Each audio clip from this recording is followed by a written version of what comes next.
балалар? Сәлеме сөздер. Отыра қойып, қалдан қалай? Өткен сабақты пысықтап алайық, иә? Бір-бірден тақтаға шыға қойып. Келе ғой, мен.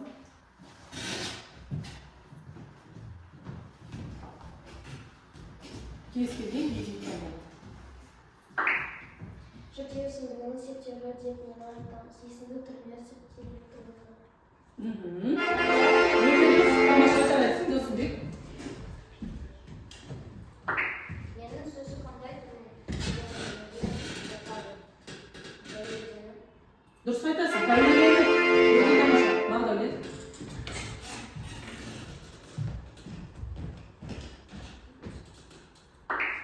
Біздің сіздің олардың сөздері жүктеу есімдігінің қандай түріне мысал бола алады? Тәуелділігіне. Келеме жауап жарайсың, Батырбек.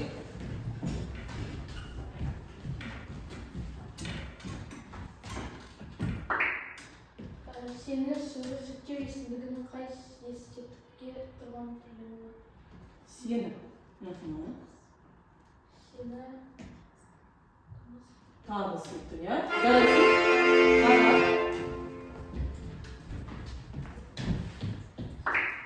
жүктеу есімдігінің көпшілігіне дегеніміз не? Есімді көпшілік түріне ауысады. Керемет жауап. Жарайсың, ойлайын. Олар сізді қандай түрлердің нәтижесі ол есімдігінің шектелуі, ол есімдігінің көптелуі. Жақсы, керемет жауап. Мадияр.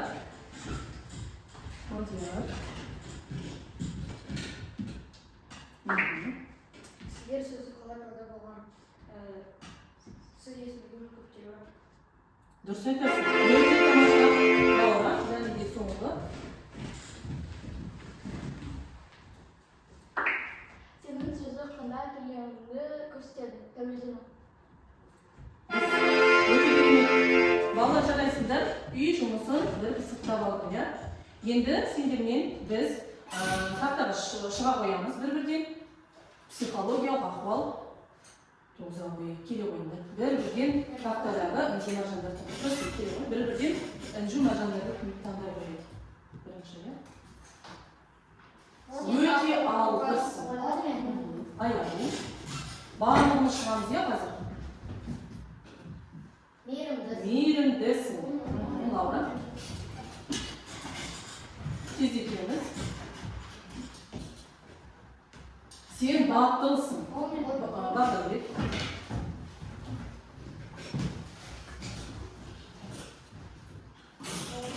Ақылдысың.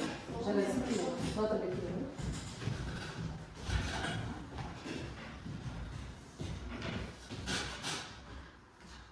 Өте ынталысың. Мадияр.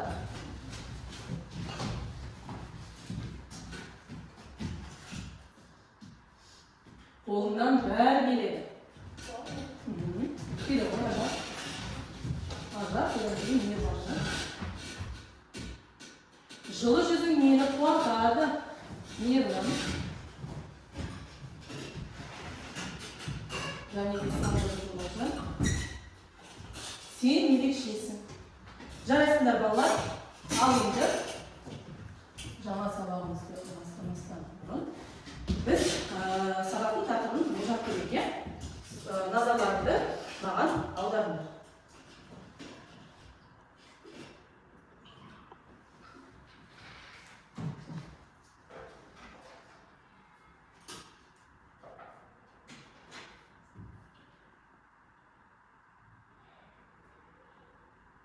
Қалай ойлайсыңдар балалар? Біздің сабақтың тақырыбы қандай болмақ?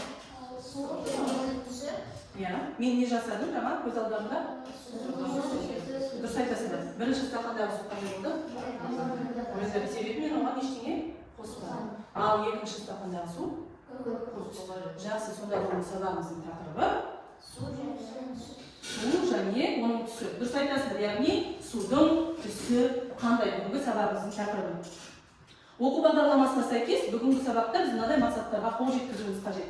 Тыңдалған мәтіннің мазмұны негізінде жалпы және нақты сұрақтарға жауап беру, мәтіндегі ақпаратты шынайы өмірмен байланыстыру, сөйлемдегі есімдіктің қызметін түсіну, есімдікті зат есім, сын есімнің орнына қолдану. Енді балалар, сендермен мағынаны танып алайық, иә? Біз өткен сабақта сендермен есімдіктің қай түрін өткен болатынбыз? Дұрыс айтасыңдар, жіктеу есімдігі. Ал енді бүгін сендерге әдебиет тілдік норма сұрау есімдігі және өздік есімдігі. Сұрау есімдігі бір нәрсенің атын, не оның түрі мен түсін, саны мен сапасын білдіру үшін қойылатын сұрау есімдігі деп аталады сұрақтарды. Сұрау есімдіктері кім, не, қай, қайсы, қандай, қанша, неше, нешеу. Барлық сұрақ белгісі сұрақ ретінде қойылатын сөздердің барлығы сұрау есімдігі болып табылады. Ол және де сұрау есімдіктері бірқатар көптеліп, тәуелденеді және септеліп, жіктеліп тұрады. Тұлғалық жағынан құбылып отырады. Ал енді келесі есімдік түрі ол өздік есімдігі. Бір ғана сөз арқылы жасалады. Ол өзі деген сөз арқылы. Өздік есімдігі өзінің атынан айтылып тұрғандай, мағынасы жағынан адамның өзіне тән нәрсені білдіреді. Көбіне түбір мағынада қолдана бермейді. Тәуелдеулі, септеулі, жіктеулі және көптеулі түрінде қолданылады. Ал енді балалар, бірінші тапсырманы тыңдайық, иә, бірінші тапсырма оқулықтағы берілген оқулықпен жұмыс тыңдалым тапсырмасы. Мәтінді мұқият тыңдайық, бұл жеке жұмыс. Су ғылыми еңбектерде түссіз, иіссіз, дәмсіз, сұйықтық ретінде сипатталады.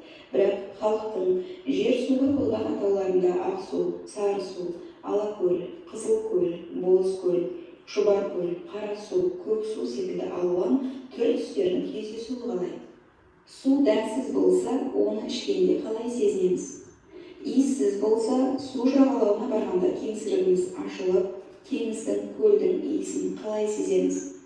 Қазақстанның жер су аттарын зерттеуші Қойшыбаев зерттеулеріне зер салайық. Қара сөзі әртүрлі өзен, көл атауларымен тіркес кездеседі. Мысалы, Қарақамыс, Қарасор, Қаракөл, Қаракеңгір, Қаратал, Қарасу, Қаратұз және тағы басқа. Мұндағы қара сөзі бірнеше мәнге ие. Бірінші, жерасты суларынан нәр алатын өзен атауы ұғымын білдіреді. Мысалы, Қарасу, Қарақұдық. Екінші, белгілі бір атаудың екінші бір атаумен салыстырғанда көлемінің үлкен екендігін білдіреді. Мысалы, Қараөзек, Қаракөл. Үшінші, кейбір өзен көлдердің атауының құрамында кездесетін қара сөзі ну, қалың ұғымында білдіреді. Мысалы, Қарақамыс. Ал қара ертіс атауының құрамындағы қара сөзін ғалымдар жер асты суларынан нәр алатын өзен ұғымынан шығарады. Қызыл сөзі де өзен көл атауларында көптеп кездеседі. Мысалы, Қызылкөл, Қызылқұдық және тағы басқа. Жер су атаулары құрамында кездесетін қызыл мынадай мағыналарға ие. Бірінші, тар шатқал, екінші, түбі көрініп жатқан таяз су және үшіншісі жұқа, майда, жеңіл деген мағына. Мәтінмен толық таныстық, иә, мәтінді тыңдадық. Енді мен ойлаймын сендер мәтіндегі ақпараттарды есте сақтап қалу деп, келесі тапсырманы орындау үшін қолшатыр әдісі бойынша мына тамшылардың, су тамшыларындағы сұрақтарды бір-бірінен келіп аларыңдар. Келе қойыңдар. Кім келеді? Батыр келеді. Барлық сұрақтар осы мәтін бойынша қамтылған. Жалпы және нақты сұрақтар.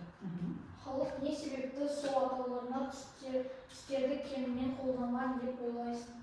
Менің ойымша, олар бір жағынан көріп, су бір жағынан қара, бір жағынан қызыл болуы мүмкін деп қолданған, иә? Жақсы, жарайсың. Келе ғой, келесі бағдар бер.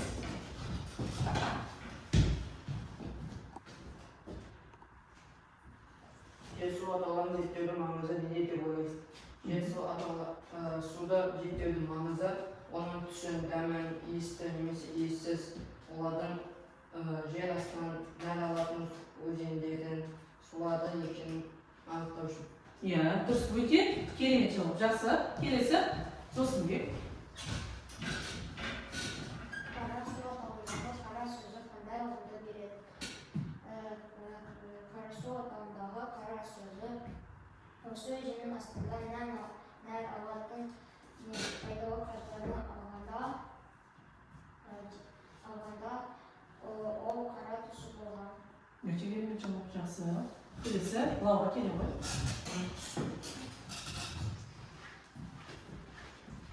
Ала ғой сұрақты. Қазақстанның жер су атауларын зерттеген ғалым кім? Кім болды? Мәтінде болды. Кім жауап береді осы сұраққа?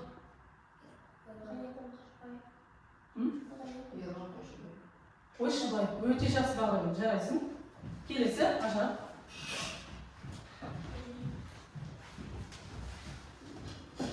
Әдебиет қызыл сөзімен байланысты қандай жер су атаулары аталған?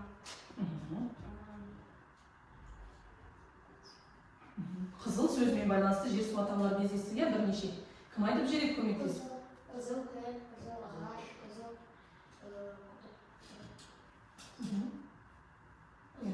көл, қызыл ағаш, қызыл құдық. Жақсы, жарайсың да. Келесі аяғы. Мәтінде ғалымдар судың қандай түрлерін сипаттайды?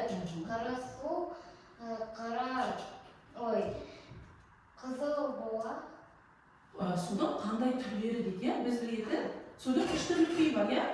Ол қатты, сұйық және бу күйі. Сол сияқты мәтіннің басында ең алғашқы сөйлемінде не туралы айтылды? Су, бу, сұйық. Дұрыс айтасың? Сұйық, түссіз, иіссіз. Мадияр, келе ғой.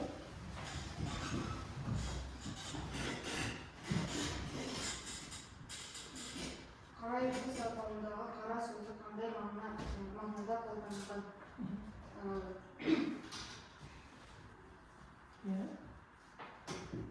Қара сөзі. Бұл сұрақты Досымбек сен алдың ғой, иә? Жоқ, бұл сұрақ болған жоқ, иә? Айта ғой. Қара ертіс Жер астынан нәр алатын өзен дегендей бағаны жарайсың, өте жақсы керемет. Арнай, келесі.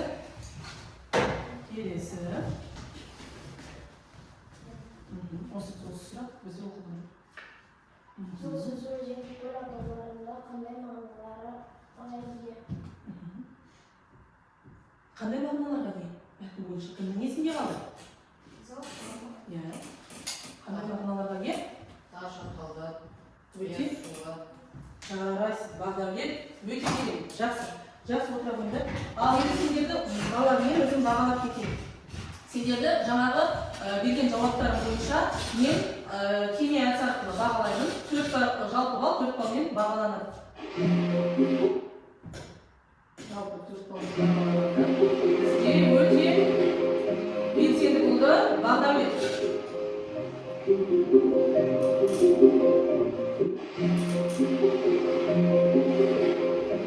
Батырбек сұраққа дұрыс жауап берді.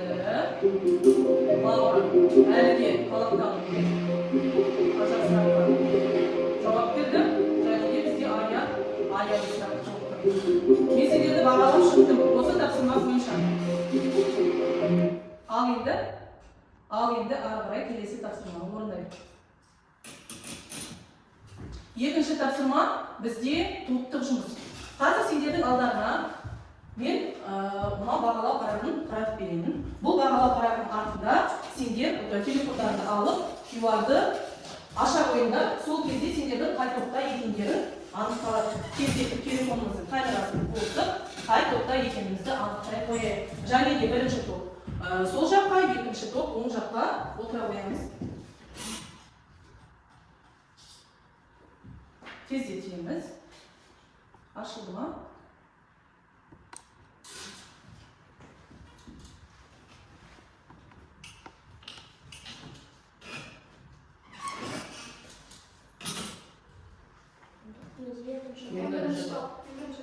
Бірінші топ сол жаққа, екінші топ оң жаққа отыра қойыңдар. Отыра қойыңдар. Отырамыз. Орныңызды ауыстырып отыра қойыңдар. Отыра қоямыз. Тез. Бірінші топ сол жаққа қалады, екінші топ оң жаққа өтеді. Дәптерлеріңді кітаптарыңды алып, ауыса қойыңдар. Екінші топ бізде аяғы ауысады, иә? Мына жақта бірінші топта кім болды? Батырбек сенде, иә? Бірінші топ ауыса қой, ажарға қасын. Ал біз енді топтық жұмысты бастайық. Топтық жұмыстың тапсырмасы мынадай түсіндіріп кетейін. Сендерге қазір екі топқа бірдей бос банкалар таратылады. Бұл бос банкаларды сендер есімдіктің түрлеріне қарай мына алмақшарда жазылған мысалдармен толтырулары қажет. Ол біз өткен сабақта өткен жіктеу есімдігі, және де бүгін өткен сұрау және өздік есімдіктері. Топтық жұмысты белсенді атқаруға тырысыңдар. Уақыт кетті. Бұл тапсырмаға 3 минут уақыт береміз.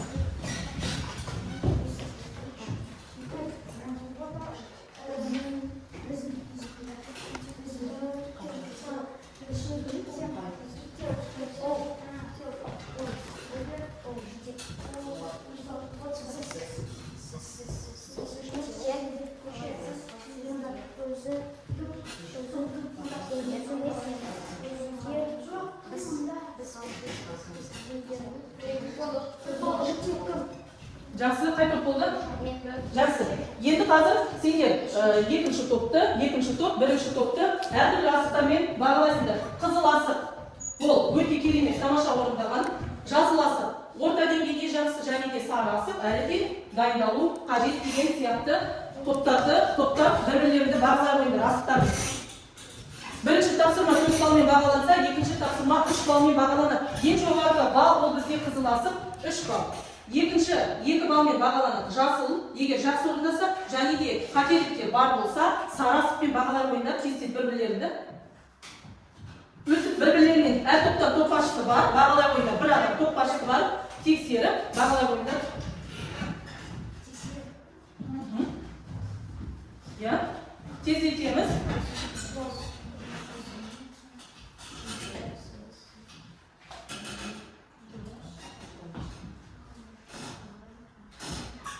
Я, медаль қарап шығамыз. Өте жақсы, дамылы дұрыс орындалған. Мен оларға 3 балл қоямын. Өйткені оларға Қате? Жоқ. Өте тамаша жарайсыңдар. Келесі екінші топты бағалайсыңдар ма? Я, қандай асық дедіңдер? Қызыл асық. Не себепті? Қатесіз, дұрыс орындаған. Жақсы балалар. Енді келесі үшінші тапсырма жұптық жұмыс. Есімдіктерді қатысып, 5 сөйлем жазыңыздар. Қазір Мейірлан мен Досымбек, Айару мен Мадия, Лаура мен Бақдәулет, Ажар мен Батырбек екеуі осы алдарында тұрған екінші тапсырмадағы есімдіктердің ішінен кез келген 5 есімдікпен сөйлем құрастырып жаза қойыңдар. Кім ауызша айтқан дейді? Ауызша жаза білсеңдер дәптерге жаза қойыңдар. Бүгінгі күнді жазып, қаңтардың 12-сі сынып жұмысы. Я, міне мына кез келген өздік есімдігінен, жіктеу есімдігінен немесе сұрау есімдігінен кез келгенмен 5 түрлі сөйлем құрастырып жаза қойды.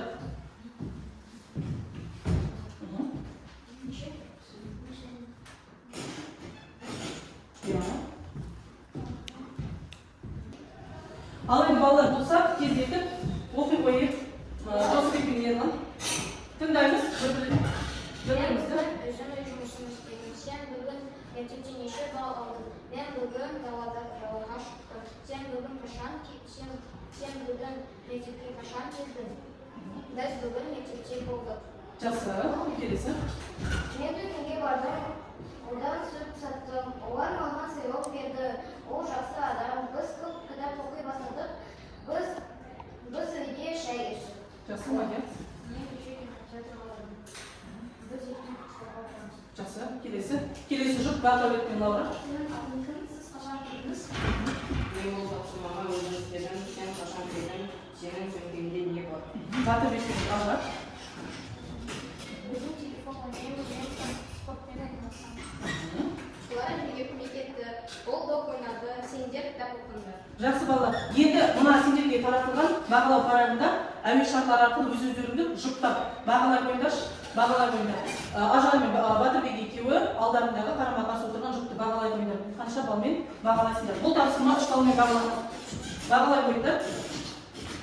Және де бұл жерде QR-ға өтсеңдер, оқушының жеке есебі сендерге ынталандыру мақсатында балаға байланысты жасанды интеллект көмекшісі ақыл кеңес береді. QR-ға басып, тыңдай қойыңдар. Тездетіп. Алдындағы я yok осы жерде. Мынаны басып. QR-ға. Ya, дауыс шығарады. Баға үкім. Қаттырып. Ол сені тоқтату үшін емес, қай жаққа даму керек көрсету үшін қойылған. Баға сенің мүмкіндігіңді өлшемейді. Ол тек бүгінгі еңбекті көрсетеді. Ал мүмкіндігің шексіз. Қай жаққа даму керек көрсету үшін қойылған. Баға сенің Жақсы балалар. Тыңда, екі сабақты қорытындыласақ, тақтаға шығып, рефлексия жасай қойып, бүгінгі сабақ бойынша. Келе қойыңдар. Барлықтарымыз келе қойып, тақтаға келіп шыға қойып. Түсінікті болды, яғни баса қойып. Жақсы, келесі. Шыға қоямыз, барлығымыз бір-бірден шыға қоямыз. Ажар шыға бер. Иә, барлығымыз түсінікті болды. Ажар, Бақдәулет. Шыға берді.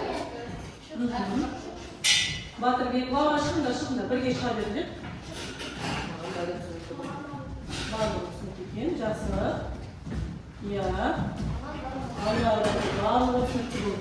Және де Мейірлан, бәрі түсінікті болды. Олай болса балалар, сабағымыз аяқталды. Сабаққа белсенді қатысқандарға көптен көп рахмет. Сау болыңдар. Sağ olun.